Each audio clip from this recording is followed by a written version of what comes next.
Magandang araw sa iyo, Dodong. Magandang araw din sa iyo, Miss Santos. Maraming salamat at pinaunlakan mo ang aming imbitasyong makapanetsa. Dodong, maaari mo bang maipahayag ang karanasan mo sa buhay? Ang mga desisyon mong pinili at tinahak ninyo mag-asawa? Sige. Simulan natin sa isang kwento.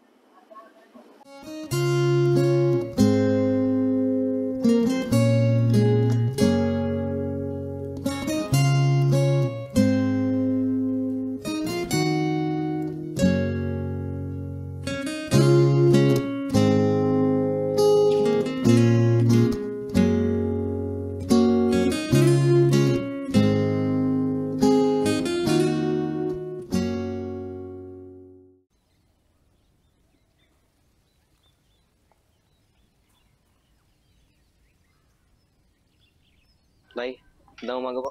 Puuna na po ako. Mano po muna. O sige, basta mag-iingat ka. Apo. Teka lang, nakapagpaalam ka na ba sa iyong inay? Apo, tay. Kinausap ko na po siya kanina. Puuna na po ako.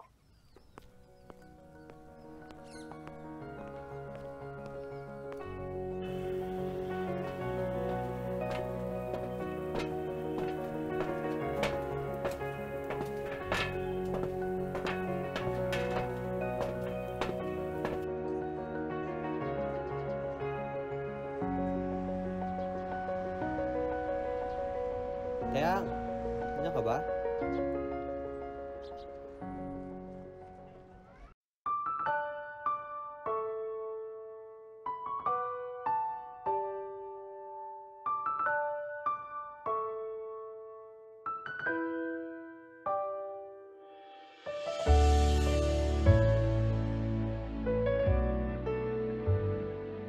Hoy, ayos ka lang ba? Ha? Ako? Oo, ayos lang ako. Ano, tara na ba? Saan ba kasi tayo pupunta? Parang pinagandaan mo to ah. Hindi naman.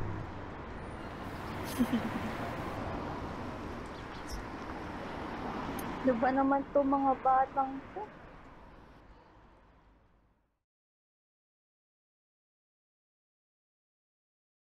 Saan ba kasi tayo pupunta? Sabihin mo na. Basta, sumama ka na lang.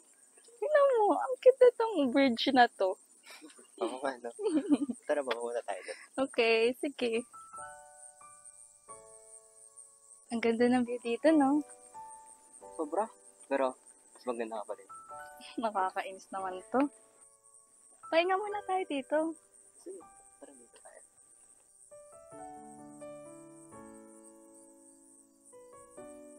Parang lumalakas na ata yung ulan, no? Oo nga, kanina ka pa din napapansin. Tara, di ba tayo pwesto? Sige, tara.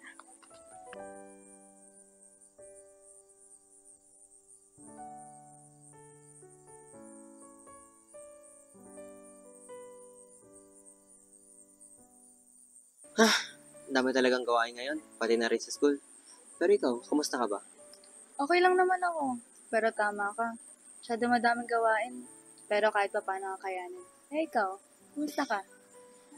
Ako, okay lang naman. Masyado lang talaga madaming gawain, kaya nahihirapan ako. Di ba may gusto kang sabihin sa akin kanina? Ano yun? Yun? Ano kasi, medyo nag-aalangan ako eh. Hindi ko kasi alam kung ano magiging reaction mo o magiging sasabihin mo. Na, ano ba kasi yun? Bakit hindi mo masabi? Kaya, gusto ko manumpa sa'yo na Na ano? Sabihin mo na. gusto ko itong makasama habang buhay. Gusto ko nang isugal to para sa ating dalawa.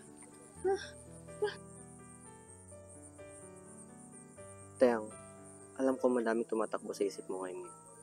Pero, hindi mo kailangan agad sumagot. Andito lang ako para sa'yo. Ha? Ano ba yun? Nagbibiro ka ba? Tayang, hindi. Totoo ang mga sinasabi ko. Bakit mahal? May pagdududa ba sa'yo? Hindi naman sa ganun. Mahal kita, Dodong. Ibig ko sabihin nun, tinatanggap mo na yung sinasabi ko. Oo, Dodong. Oo.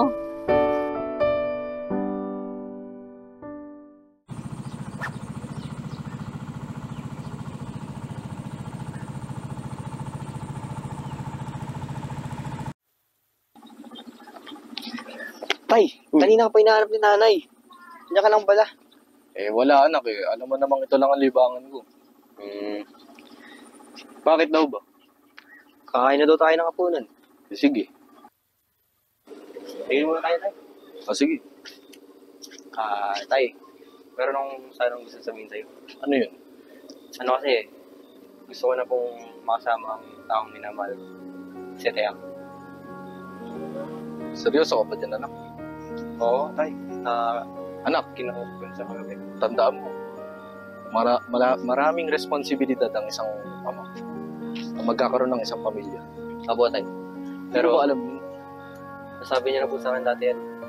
At napag-isipan ko na din po ng malaga. Handa na po ko, tay. Hindi ko po kayo bibiguin. wala naman akong magagawa. Yan ang desisyon mo, doon ka masaya. Tara, tay. Naghihintay na po ata si nanay. Sige.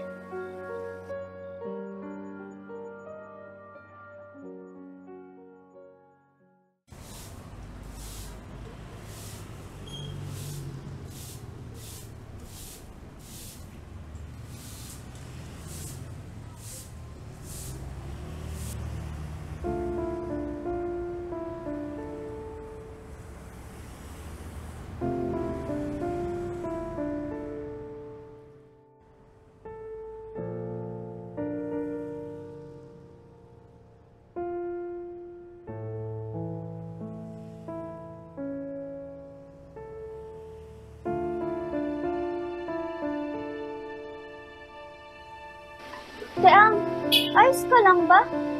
Nako, ang panubigan mo. May masakit ba sa'yo? Halika, pumasok tayo sa loob at tatawag ako ng kumadrona.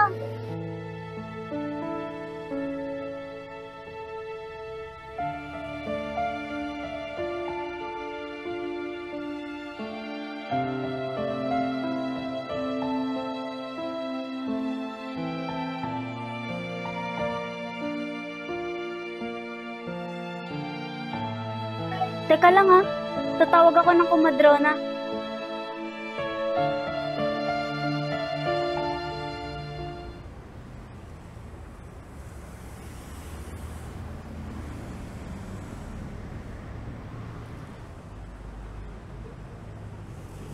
Mang Raymond, tulungan niyo po kami. Kung tumawag kayo ng kumadrona, bilis! O, Aling Tina, ano pong nangyari? O sige, tatawag ako.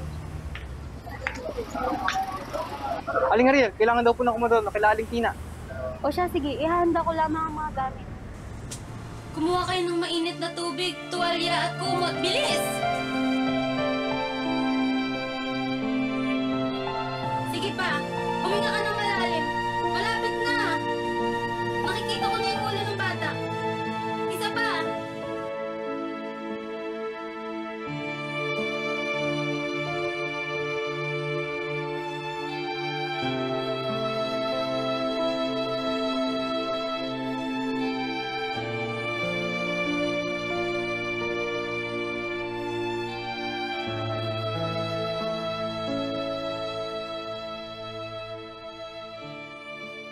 Anak, di mo ba man lang tutulungan si Teang doon?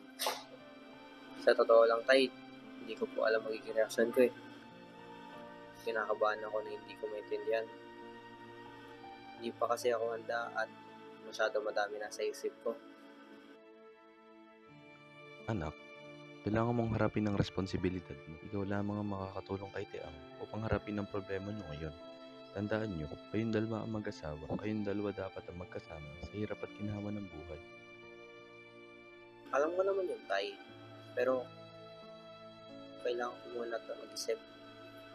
Nahihirapan din po ako eh. Teang, lalaki ang anak mo.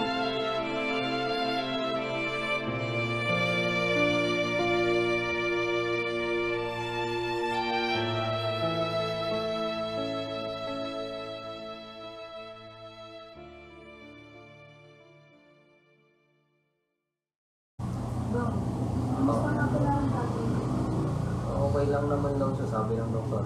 Pero may sakit pa din siya. Thank you. Ayun na. Tay, pasok na po ako. Ano po? Mag-ingat ka. Eh, yung baon mo, nasa'yo na. Opo, Nay. Wala na ako.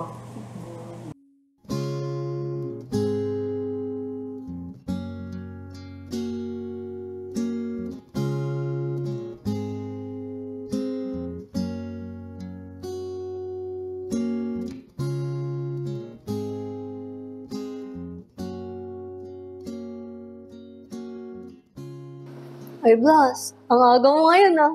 Siyempre, yung bagong buhay na eh. Sus, ngayon lang yan. Ano, sabay tayo kumain mamaya? Sige ba? Basta libre mo eh. Baka buraot talaga na ito.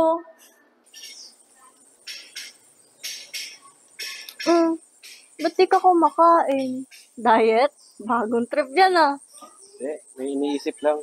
Gutom lang yan. Kailan mayroon ka? Porket PG ka. Ito naman, di ka mabiro. Uy, kailan ka pa nahilig sa picture? Tingin ah. Oo. Paano ba to? Ayun. Okay, playing na. Say hi, Blas! KJ naman nito. In fairness, ganda ko dito. Ang feeling mo, manangayan. Siguro di mo trip yung pagkain dito, no? Ano, park na lang tayo mamayang uwian? Ano, G? Pag-isipan ko, pero kung libre mo, G ako. Ewan ko sa'yo. Sige na, mamaya na lang. Tara, po muna tayo dito.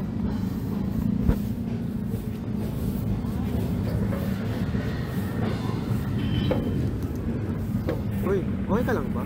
Pansin ko, kanina ka patahimik yan. Mamaya, may panganak hangin. Sige ka. May niisip lang. Share mo naman. Plus, trip-tripan mo ba ako? Sasabi mo. Kasi kanina, tahimik mo. Tapos ngayon, parang ka nasira. Di naman sa ganun. Tapatin mo nga ako. Ano ba kasi yun? Sa totoo niyan, to na nagugustuhan na kasi kita. Kaso, natatakot ako na mawala yung pagkakaibigan natin.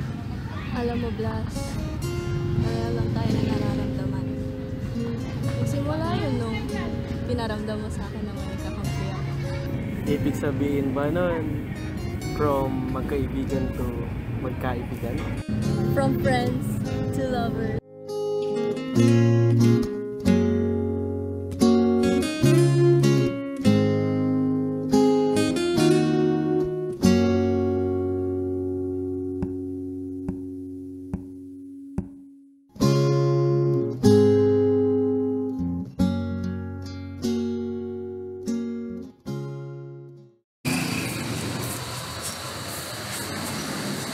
Anak, kamusta ka? Parang napakasaya naman ata. Nay, kami na po ni Tona. Aba, binata ng anak ko ah. Nay, gusto ko siya makasama ng buhay.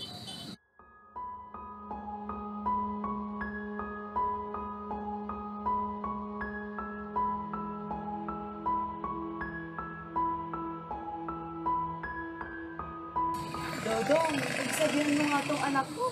Kasal agad nasa isip. Nay naman eh, sige na. Mahal ko po si Tona. Anak, nag-aaral pa kayo. Huwag kang gagawa ng pwede makasira sa mga pangarap niyo, ha? Opo, Nay.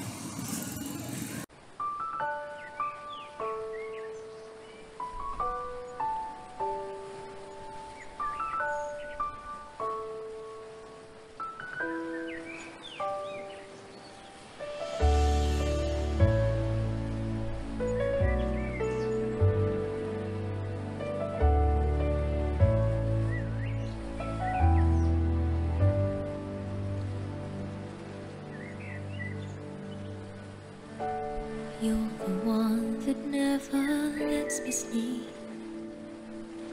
To my mind, down to my soul, you touch my lips. You're the one that I can't wait to see.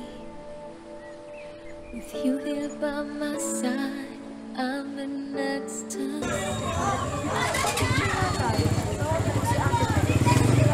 Ate Bex, Ano po yun, sir?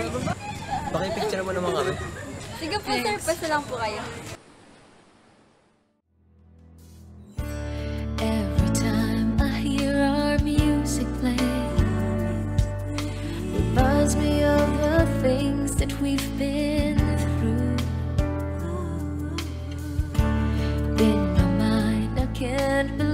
it's true. But in my heart, the reality is you.